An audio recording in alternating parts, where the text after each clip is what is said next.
Assalamualaikum warahmatullahi wabarakatuh.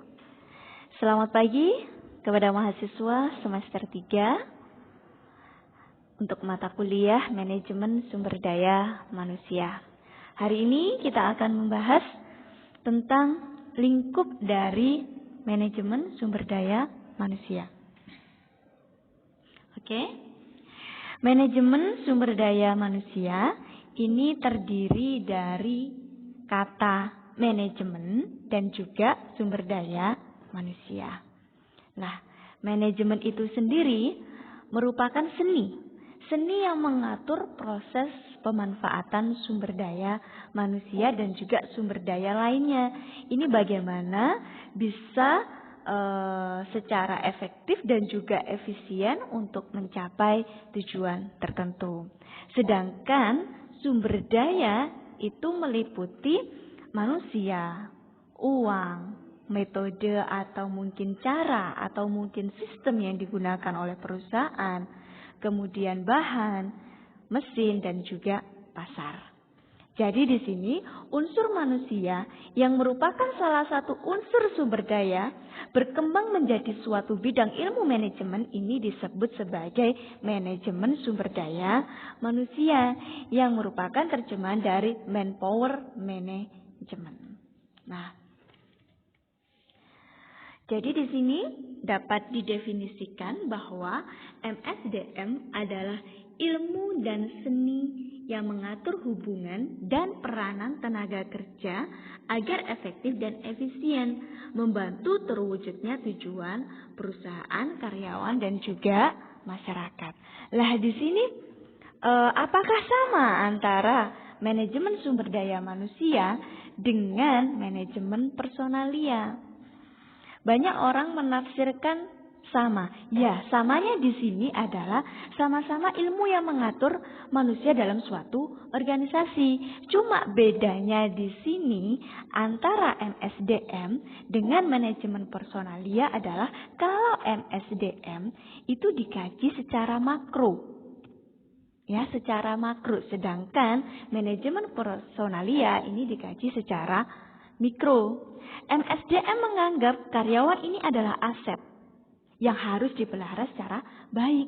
Sedangkan kalau manajemen personalia ini menganggap karyawan merupakan faktor produksi yang harus dimanfaatkan secara produktif. Jadi bagaimana karyawan ini bisa bekerja semaksimal mungkin supaya mereka bisa produktif dalam menghasilkan suatu karya.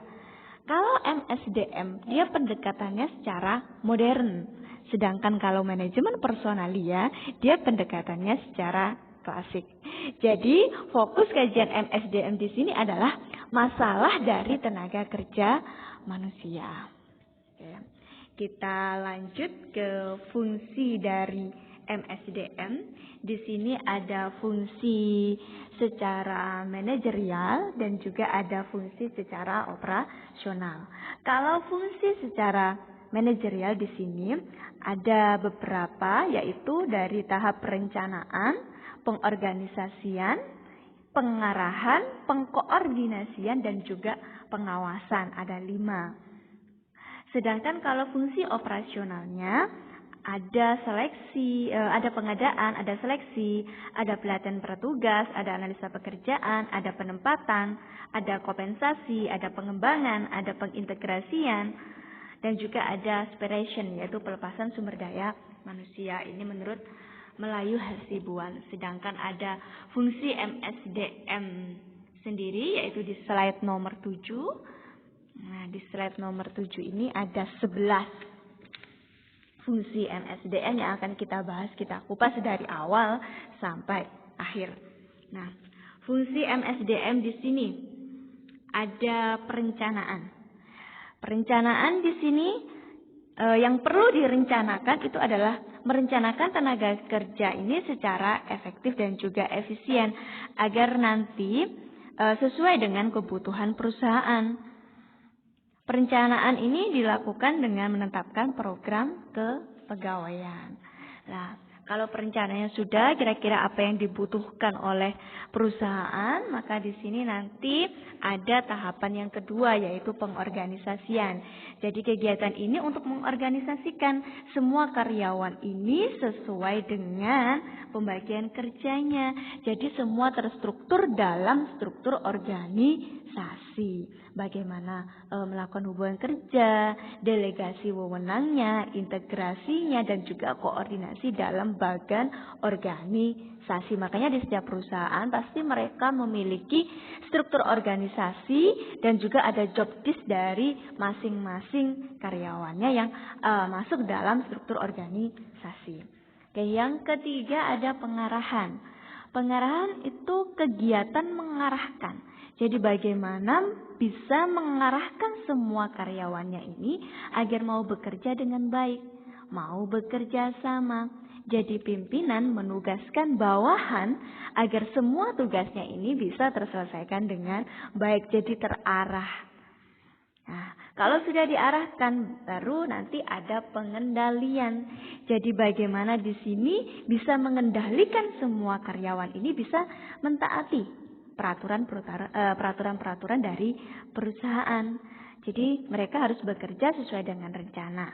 Nah, apabila terjadi kesalahan atau mungkin penyimpangan, maka di sini perlu diadakan yang namanya perbaikan. Lah, pengendalian karyawan ini apa yang kira-kira perlu dikendalikan? Nah, ini nanti meliputi kehadiran dari karyawan. Apakah karyawan ini sering membolos? Ataukah sering cuti, sering tidak hadir, sering telat, dan lain sebagainya. Kedisiplinannya, perilaku karyawannya, bagaimana karyawan melakukan kerjasama dengan perusahaan, pelaksanaan pekerjaannya, dan menjaga situasi lingkungan pekerjaan. Jangan sampai terjadi yang namanya konflik kerja dengan karyawan. Mungkin konflik antara karyawan yang satu dengan karyawan yang lain. Oke. Selanjutnya ada pengadaan. Nah, pengadaan di sini yaitu proses penarikan. Ada seleksi, penempatan, ada orientasi, dan juga induksi. Induksi karyawan untuk mendapatkan karyawan sesuai dengan kebutuhan perusahaan. Nah, ada yang selanjutnya yaitu pengembangan.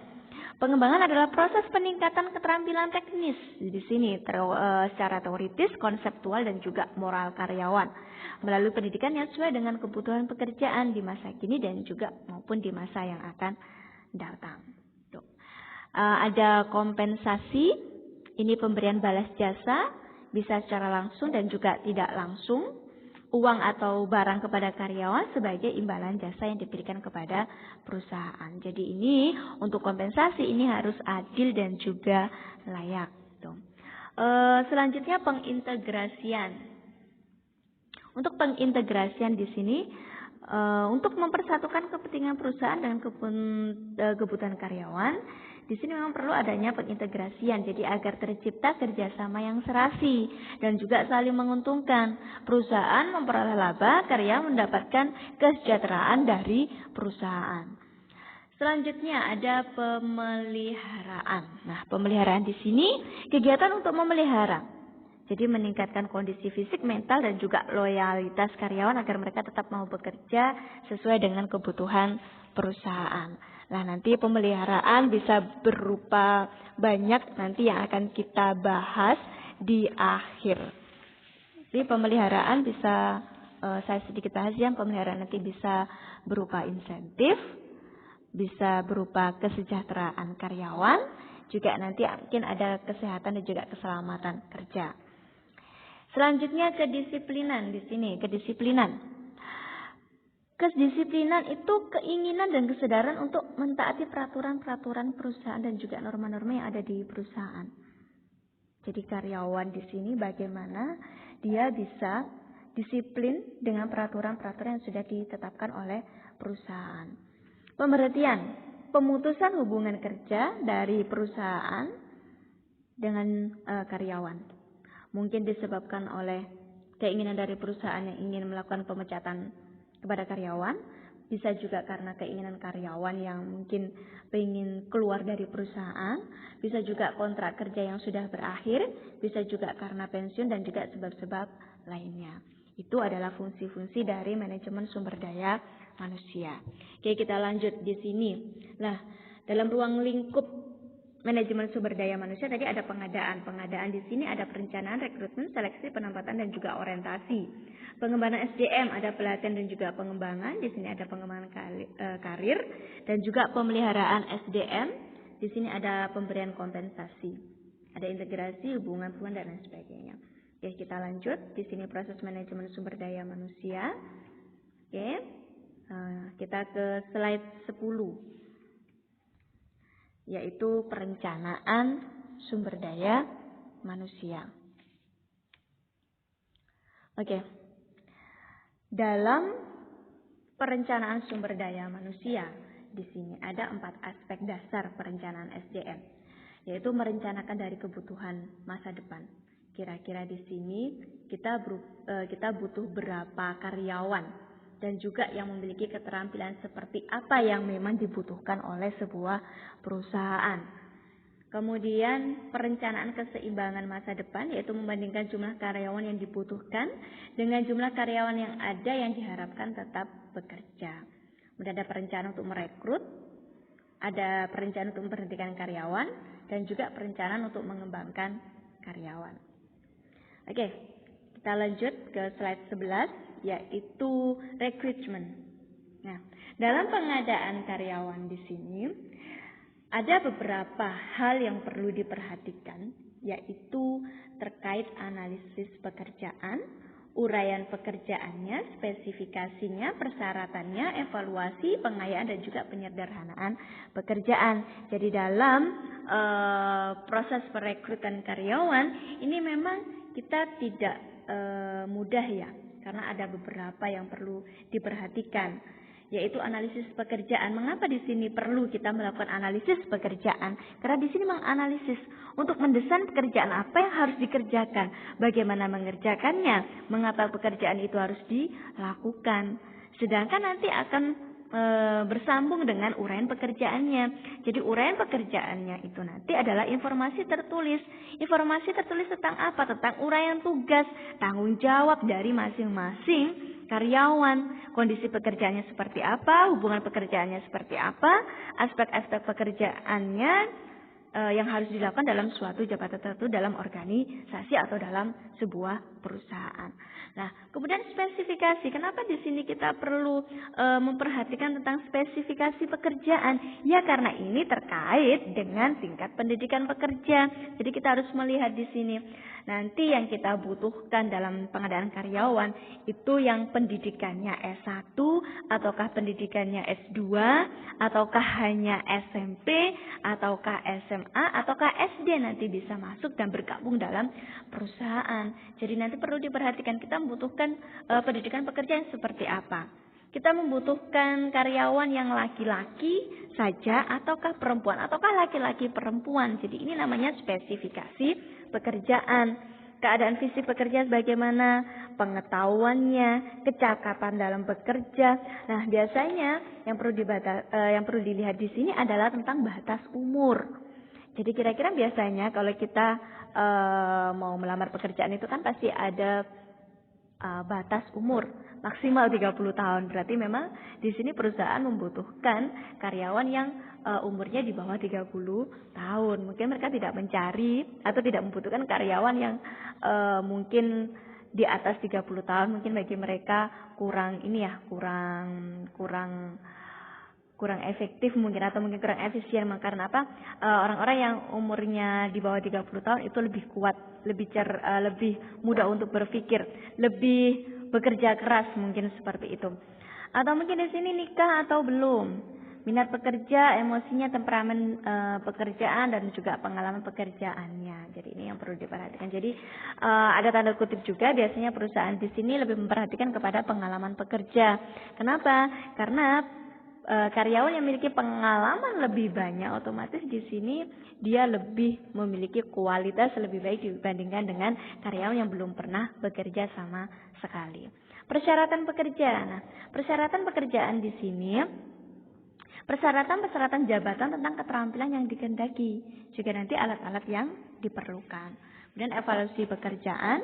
Ini yang perlu dievaluasi nanti apakah pekerjaannya ini ringan, apakah pekerjaannya berat, apakah mudah, apakah sulit, apakah tingkat resikonya itu lebih besar ataukah bahkan lebih kecil. Nah, kemudian ada harga juga gaji suatu pekerjaan, ini perlu dilakukan evaluasi. Pengayaan pekerjaan di sini.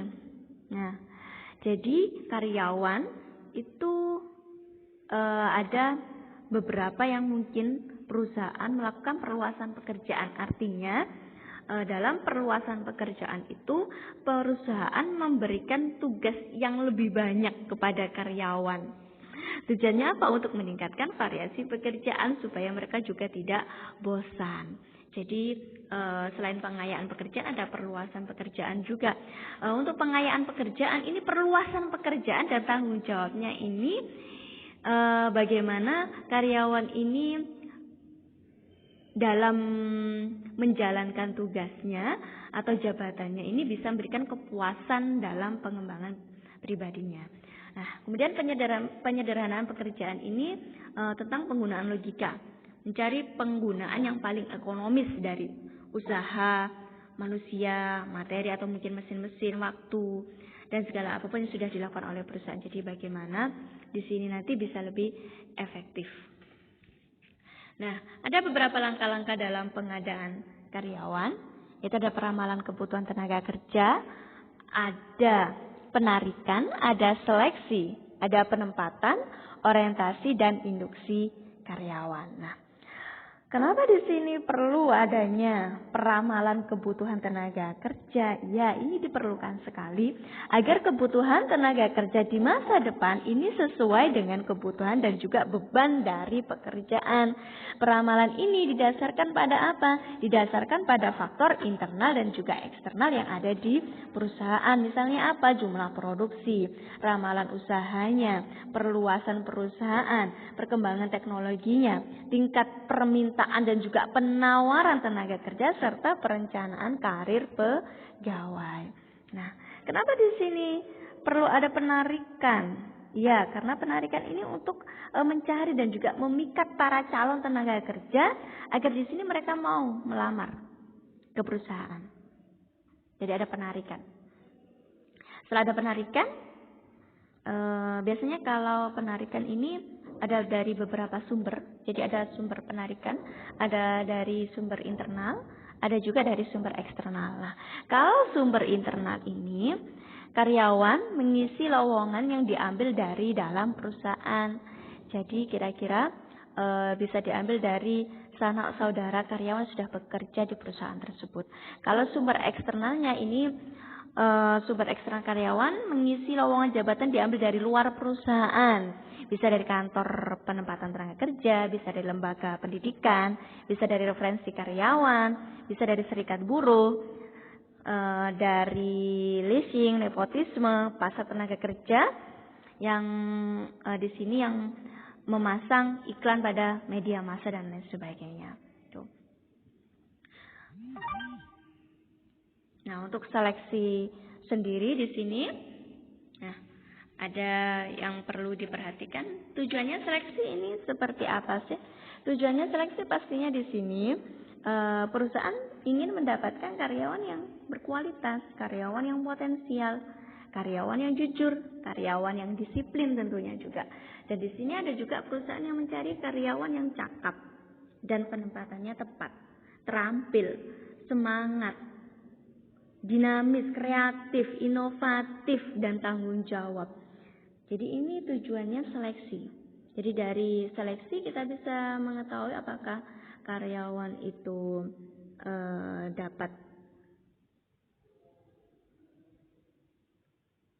apakah karyawan itu nanti dapat meningkatkan di sini semangat dalam bekerja, apakah nanti di sini bisa meningkatkan loyal dan juga apakah dia nanti berdedikasi tinggi, apakah nanti dia bisa bekerja sama secara vertikal maupun horizontal, dan apakah nanti karyawan ini mampu memenuhi undang-undang perburuhan. Dari tujuan seleksi tadi seperti itu. Jadi memang harapan dari perusahaan itu banyak. Kira-kira nanti perusahaan itu lebih mengarahnya kemana?